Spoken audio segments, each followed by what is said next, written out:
Well, this week on Dateline Schools, we're getting some tips on what we need to do to make this new transition back to remote learning for most of our students here in St. Clair County. Tell us all about it. My special guest is the Director of Education Services here in St. Clair County, SCCRESA, Brenda Tenniswood. And Brenda, at the end of the day, yesterday, you said one of the things parents really need to do if they have some questions, concerns, or not quite sure what to be doing is to ask. So how do we go about doing that? And I realize that for some working parents, it's tough, right? But definitely reach out to teachers, and I would urge you to do so sooner rather than later. If you notice that your child is not understanding assignments, doesn't know how to log into something, is just generally not performing at the level that they normally do, reach out to the teacher. And honestly, an email probably right now is your best bet. Our teachers are highly responsive. And I know many of them are also setting up office hours, virtual office hours. So if you can take advantage of that. Additionally, many of our locals are also setting up learning labs. These are typically by appointment where you can schedule a time for your student to go into typically either a learning commons or a media center to get some additional help. But by all means, your first stop is that classroom teacher.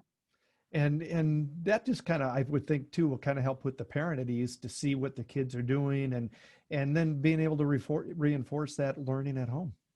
Absolutely.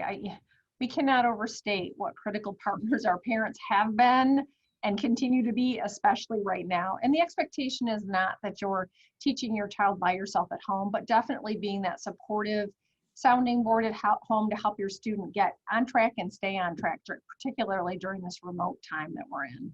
What do you think some of the keys the students need to do to be successful in this new environment?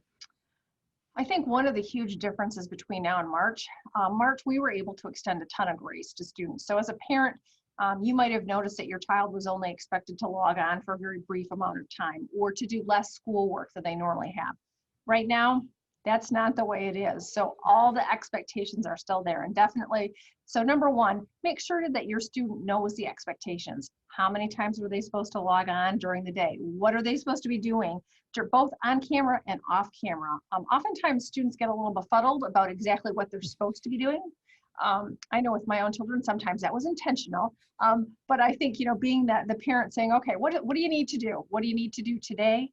And then setting schedules and expectations. I think one of the hardest things, both for adults working from home and for our students is, how do you create that line, if you will, between home and school? So if it's possible, having a dedicated area with a desk or supplies, or just even a spot in a room where the student can take their device, whatever that is, and do their schoolwork. So there's a little bit of division between home and school.